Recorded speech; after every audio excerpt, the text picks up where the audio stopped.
after looking at the last game, I felt like our players did a really good job of competing in the game, executed really well, probably the best we played overall all year long.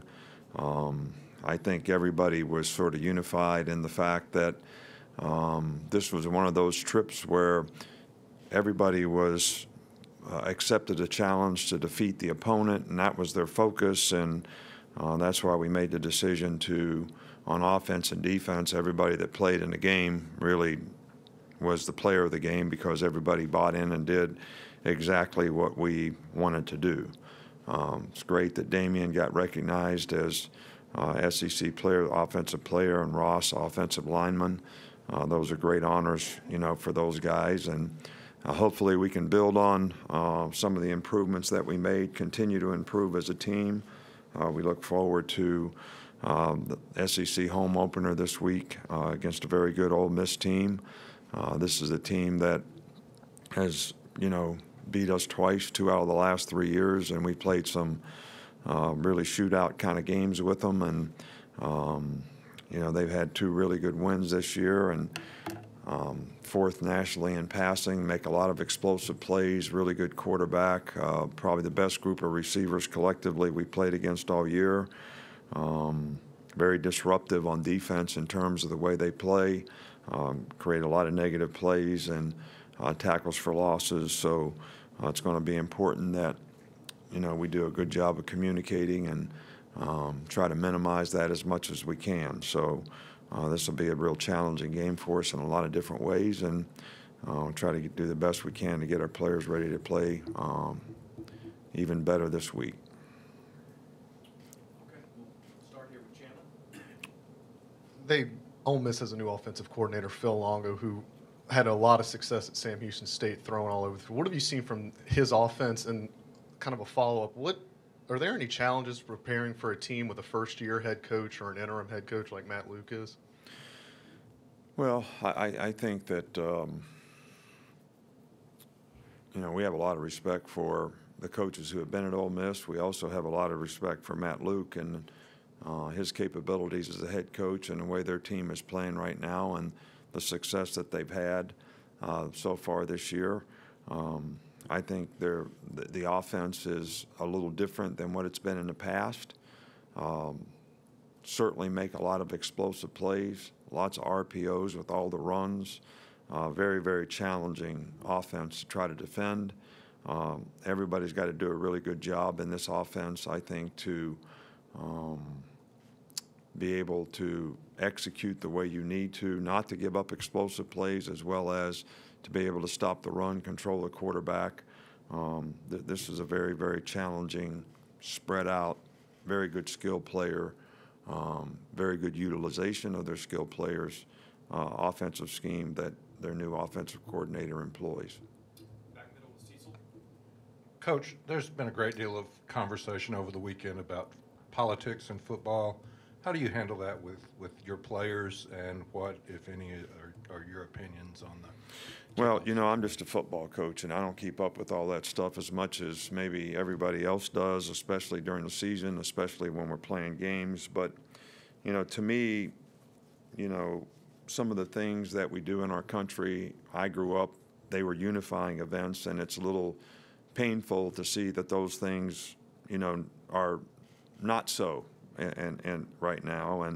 But I also respect everyone's right not to be censored in terms of the way they express their beliefs. So I'm just a coach. I don't have the answers to all the questions. I know that most good things come out of love and respect and compassion and unifying people, and most bad things come out of hate and dislike and deceit, and hopefully we could sort of focus on the above, not the below. Go back over here on the other side with Ralph. Get a mic right there. Coach, to change the subject to Minka Fitzpatrick, super versatile. How does his versatility come into play against a team like Ole Miss with the way they spread the field and use a lot of different receivers? Well, I think having a guy like Minka really in a game like this really helps you because there's a lot of matchup issues. You know, when they have 4 wide receivers on the field, you know, if you play 5 defensive backs, that's not really quite enough. If you play 6, maybe you match up a little bit better, but maybe have some other issues when it comes to other things that you want to try to defend. So, but when you have players like Minka, it gives you the diversity to do some of these things, and he's very good at it because of his adaptability. He's smart. He can learn multiple tasks with minimal reps. So it's when you don't have players like that, I think that's when you really have lots of problems with teams like this. Come back over here, Charlie. What have you seen from Ole Miss as a defensive front, and what have you thought of the job that Freddie Roach has done coaching those guys up? Well, they do a really good job up front. They're very aggressive. They attack. They attack you up front. I think they use their quickness to their advantage. That's why they've created a lot of negative plays. They play hard, and I think that's always a positive reflection on the coach.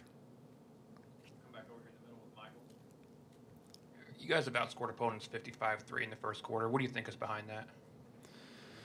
Well, I guess the first thing I would think of is teams well prepared, get off to a fast start.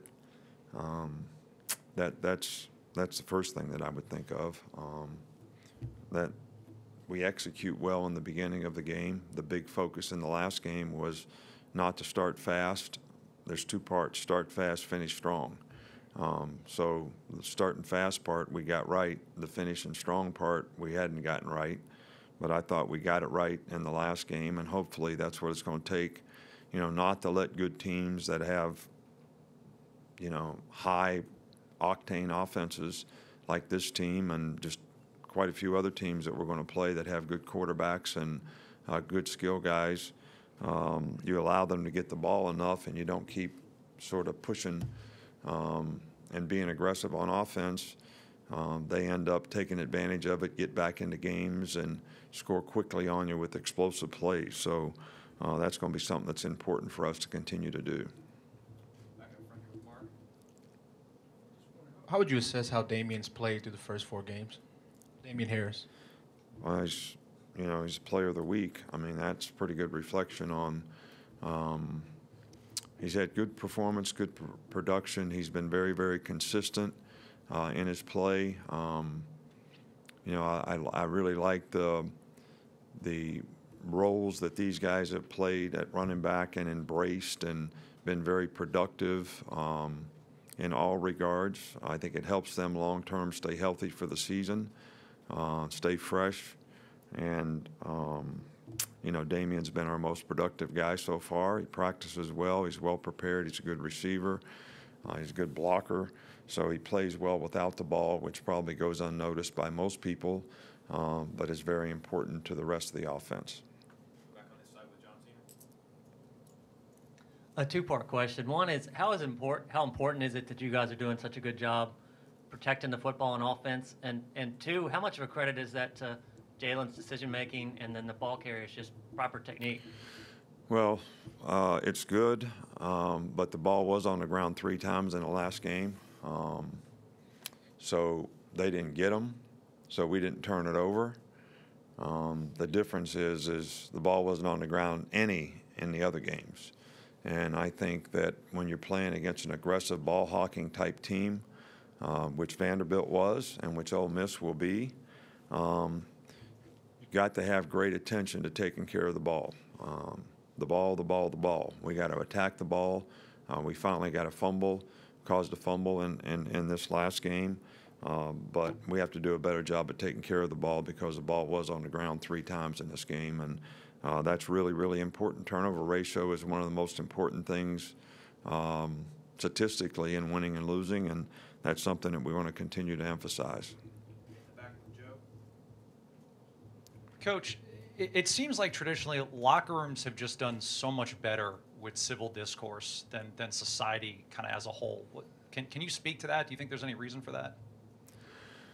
Well, I think that when players are on a team, they kind of respect. I think respect and trust are 2 things that make a team what it is.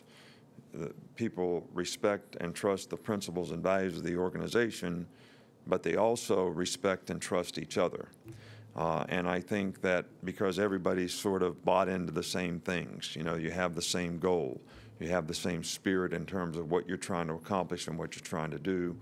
And I think it is a very unifying factor when everybody respects, and because you respect the people, you respect the individual differences, as well. So I think that's why they call it team. I think that's where you get togetherness from. Everybody sort of is trying to work toward the same standard. Everybody's trying to support the other guy and help him to be able to do that. So a lot of the things that make a good team are the very things that create a lot of togetherness. And I don't think that you have very good team unity and team spirit if you don't have that kind of unifying force in the locker room. But I think it comes from respect and trust that gets developed because of everybody sort of buying into the same goals and have the same aspirations for what they want to accomplish and what they want to do and how they support each other. You guys ran a lot of jet sweeps last year, especially early in the season. How come that play hasn't been as much of, a prominent element in the playbook this year? Well, we have run a few, not many. We do some of the motions off of it and run some plays off of it and complement some of the things that we did last year with some other things that we're doing right now. But some of those things you kind of read. When the guy goes in motion, how's the defense adjusting? And sometimes they don't leave enough players backside. Sometimes they rotate and really have the sweep stopped. So sometimes it's what the defense does that determines whether you want to hand the ball off to the guy or not, or pitch it to him. But we feel that we're a little more proficient in some other areas now that maybe we don't have to depend on that quite as much. On your radio show last week, you talked about your altitude sickness and kind of how you were bothered by the way Colorado State finished. How has your opinion of this team kind of changed just in this last month, maybe since preseason, and your approach with the players as well? Well, we were very positive with the players last week in terms of how we approached what we wanted to try to accomplish and what we wanted to try to do. But we also challenged the players in that, we really hadn't what I call defeated a team. Winning a game is one thing, but defeating the other team is entirely different. And I felt that in this last game, it was the first time that we really did that, where we played for 60 minutes. We stayed focused on what we were doing. We didn't lose our sense of urgency or intensity at any time during the game. And that's really what we wanted to accomplish, because I think that's very important to being successful in our league because of the quality of opponents that you have week in and week out, and that's kind of got to become who you are. That's got to become a personality, and I was concerned about that, but feel much better about it. But now the challenge is can we sustain that? Right here. Nick, oftentimes during games, when the defense is off the field, you're communicating with Minka on the sidelines. How does he take your communication with him during the game and then apply that directly onto the field? Well, I communicate with really all the defensive guys. Sometimes I communicate with the offensive guys. Sometimes I communicate with Jalen about certain things. But, players are always – I think it's how do you approach a player. I never, ever want to approach a player and have a player think that I'm disappointed in them. I think players sense that. I think it affects their confidence. I'm always approaching players on they did this. This is how we need to try to react to that, or we need to adjust to it this way, or they're playing this, or to go back to the jet sweep, they're spoken the safeties every time, so this or that may be a better play against that. So you're really just constantly teaching during the game for the next situation in the game. And I think the way our players are sort of geared, because if you notice, our coaches are with our players, coaching them what happened in the last series, what plays they ran, what we did well against the plays, how we fit that run, how we matched the pattern on that pass, whatever, or something that we didn't do exactly right, or we made a mental error on, or most of the time in the first 15 plays of the game, we get something that's entirely different, all right, than what we practiced or seen. It's not at all uncommon for anyone, I guess, but we seem to see it just about every week. So being on the same page and how we're going to adapt to and adjust all that, and I think our players are used to that. But what I do during the game is no different than what I do in practice or in meetings or whatever. So it's not out of character that, hey, all of a sudden coach is talking to me or telling me something and he doesn't even really know what's going on. I think they think I know what's going on, so we don't have that issue.